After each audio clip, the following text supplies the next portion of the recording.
go ahead and take a look at the final exam and where you're going to access it. So on our course homepage, you will see where it says final exam assignment, upload written work here.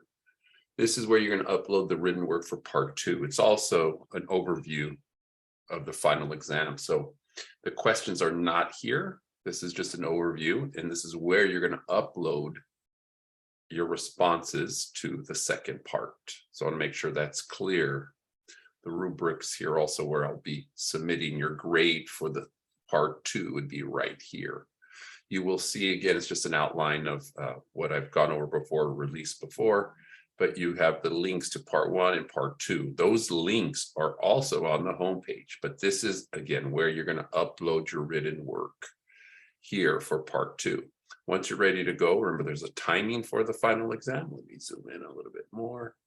There's a timing for the final exam. Part 1 is your 11 questions, explain multiple choice and explain short answer.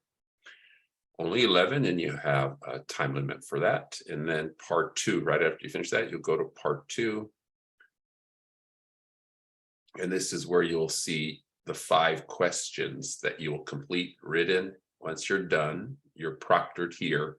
Once you're done, then you upload here on the final exam assignment area. That's it for the final exam. That's what you are doing, and that's what you'll access it here. Of course, you'll have it also, I'm assuming, on your to-do list will come up, but this is where you'll access that. And then, of course, make sure, do your proctorio, make sure that's working, check your requirements. If you need help, that's the link to their online support.